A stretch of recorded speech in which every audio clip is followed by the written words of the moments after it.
नमस्कार मित्रों, मैं हूं अवधेश कुमार। मित्रों, हमारे देश में इस समय राष्ट्रीय स्वयंसेवक संघ के सरसंघचालक डॉक्टर मोहन भागवत के नागपुर में कार्यकर्ता विकास वर्ग के समापन में दिए गए भाषण को लेकर ऐसी बहस चल रही है जैसे लगता है कि इस समय देश में सबसे बड़ा विषय वही हो। राष्ट्रीय स्वयंसेवक संघ एक बड़ा संगठन है। भारत के अलावा विश्व के अनेक देशों में उसका काम है, तो स्वाभाविक है कि उसके प्रमुख कुछ बात बोलते हैं तो देश उसका संज्ञान लेगा, मीडिया में वो चीजें आएंगी, विरोधी समर्थक उस पर प्रतिक्रिया व्यक्त करेंगे। ये बात बिल्कुल सही है। इसी तरह इस समय चूंकि भारतीय जनता पार्टी की सरकार है, तुरंत चुनाव संपन्न हुआ है, सरकार बन गई है, सरकार को लेकर अनेक तरह की बातें हो रही हैं और सरकार जो बहुमत चाहती थी वो भारतीय जनता पार्टी बहुमत से वंचित रह गई है, तो संघ के अनेक बयानों को उस दृष्टि से देखा जाता है। लेकिन विचार करने वाला विषय यह है कि क्या राष्ट्रीय स्वयंसेवक संघ के प्रमुख को या अधिकारी को भारतीय जनता पार्टी के बारे में कुछ बोलना है, उनके नेताओं को कोई संदेश देना है, तो ये वे अपने कार्यकर्ताओं का जो प्रशिक्षण वर्ग होता है उसका प्रयोग करते हुए सार्वजनिक रूप से कोई बयान देंगे? ऐसा हो सकता है क्या? क्या उनके पास मंच नहीं है? क्या उनके डायरेक्ट कम्युनिकेशन बंद हो गए हैं? अगर उनके पूरे भाषण को आप ध्यान से देखेंगे, और मेरा आग्रह होगा कि वो भाषण YouTube पर उपलब्ध है, वो 45 मिनट का पूरा भाषण पढ़ना चाहिए। मेरे पास उस भाषण का पूरा ट्रांसक्रिप्ट है जो 4000 शब्द से थोड़ा ज्यादा है। आप उसमें देखेंगे तो उसमें कहीं भी किसी भी प्रकार से आपको नहीं नजर आएगा कि उन्होंने किसी व्यक्ति को, किसी संगठन को या किसी भी तरह से निशाना बना करके बोला है। मैंने इस पर कई जगह वक्तव्य दिए हैं और लेकिन बावजूद मुझे लगता है थोड़ा सा हल्का सा डिटेल में इस पर बात करनी चाहिए। अब उनके भाषण की शुरुआत में देखिए, वो कह रहे हैं कि इस वर्ग के समापन कार्यक्रम को हम लोग प्रतिवर्ष देखते ही हैं। इस बार विशेष जो बना है, आज 5वें गुरु महाराज सदगुरु श्री अर्जुन देव जी महाराज का शहीदी दिवस है। उसके बाद वो उन पर बताते हैं कि कैसे वो धर्म के लिए हंसते हंसते शहीद हो गए।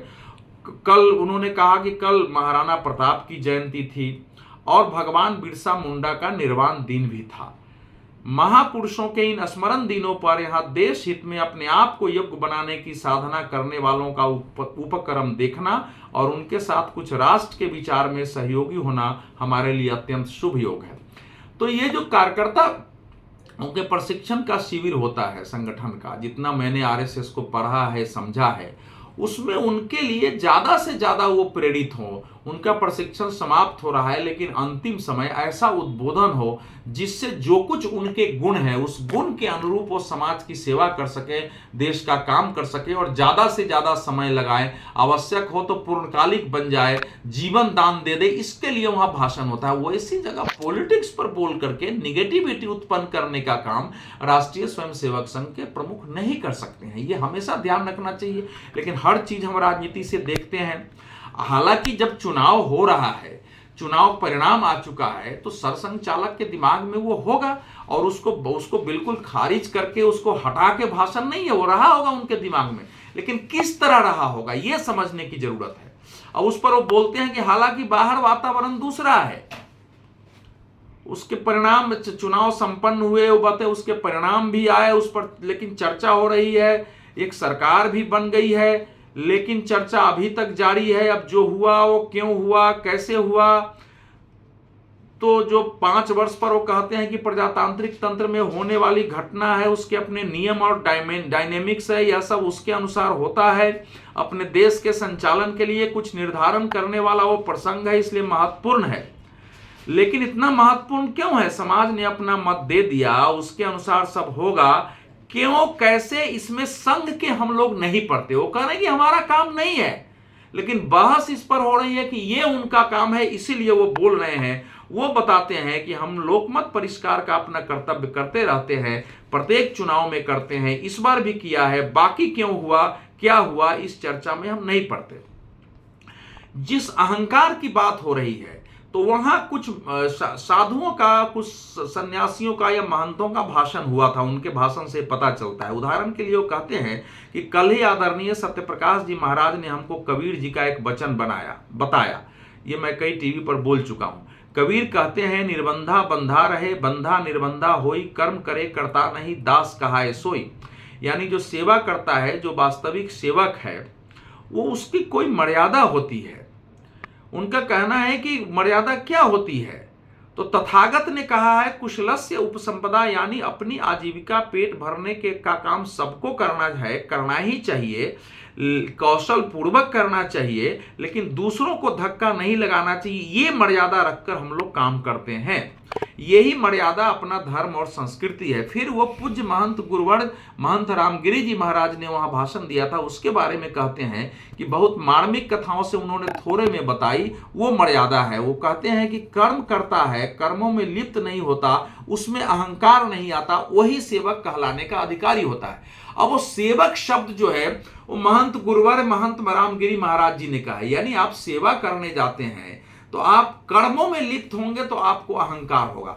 तो ये शब्द वहां वो प्रयोग कर रहे हैं। अब उसको प्रधानमंत्री नरेंद्र मोदी से जोड़कर देखना कि उन्होंने अपने आप को प्रधान सेवक कहा था, और अब तो राष्ट्रीय स्वयंसेवक संघ भी कह रहा है कि उनके अंदर अहंकार आ गया, उस अहंकार के कारण उनकी समस्या हो गई है। ऐसा कुछ उसमें है नहीं, उसका परिप्रेक्ष्य अलग है। मैं इस पर आगे भी बात करूंगा कि वो बता रहे हैं कि भाई ये पार्लियामेंट्री फॉर्म ऑफ डेमोक्रेसी है, इसमें चुनाव होता है, होगा। उसमें यह भी है कि भाई जो दो पक्ष रहेंगे तो स्पर्धा होगी। दो पक्ष इसलिए होते हैं कि ताकि एक पक्ष से पूर्णता नहीं होती है, दूसरा पक्ष आ गए, लेकिन चूंकि स्पर्धा होती है, चूंकि झूठ का सहारा राजनीति में लिया जाता है, इस चुनाव में भी आधुनिक तकनीकों का उपयोग कर झूठ का सहारा लिया गया है, तो उसमें फिर सच्चाई सामने नहीं आती है।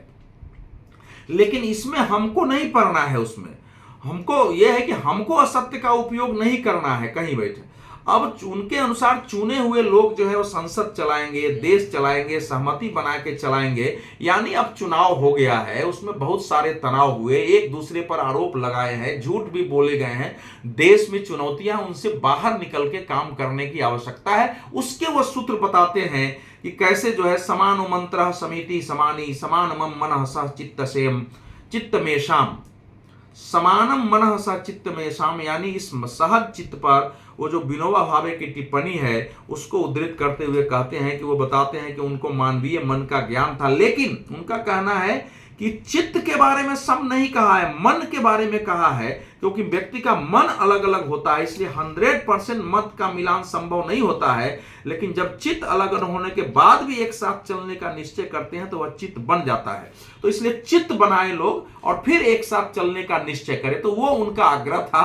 अब उसको आपने विपक्ष ने बना दिया कि विपक्ष की रणनीति मुझे इस समय ये लगती है कि चूंकि भारतीय जनता पार्टी बहुमत से वंचित रह गई है, प्रधानमंत्री नरेंद्र मोदी को अपने जीवन काल में पहली बार गठबंधन पर निर्भर होकर सरकार चलाना पड़ रहा है। तो पहले तो यह है कि भाजपा को हमने कम कर दिया, नरेंद्र मोदी की लोकप्रियता घट गई, नरेंद्र मोदी अब शेर नहीं रहे, अब उनको गठबंधन पर निर्भर रहना है, ये सरकार कभी भी अल्पमत में आ जाएगी, ये एक माहौल बनाओ।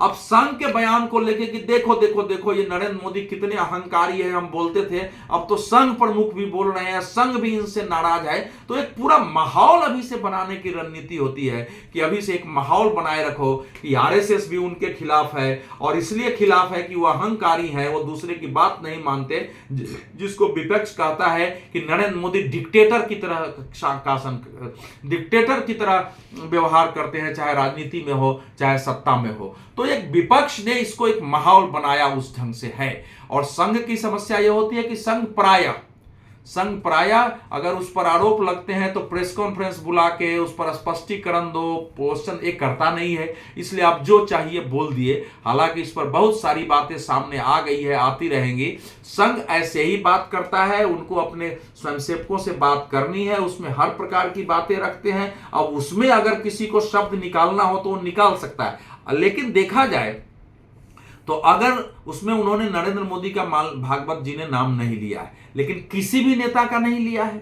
तो जब नरेंद्र मोदी जी का नाम नहीं लिया है, इसके बावजूद विपक्ष कह रहा है कि उन्हीं को सेवक कहलाकर आलोचना कर रहे हैं कि वही सेवक बोलते हैं, वही अहंकारी है मान लीजिए। तो उन्होंने तो दूसरे नेताओं का, राहुल गांधी जी का नाम नहीं लिया है, ममता बनर्जी जी का नाम नहीं लिया, अखिलेश यादव जी का नाम नहीं लिया है, तेजस्वी यादव जी, राहुल यादव जी का भी नाम नहीं लिया है।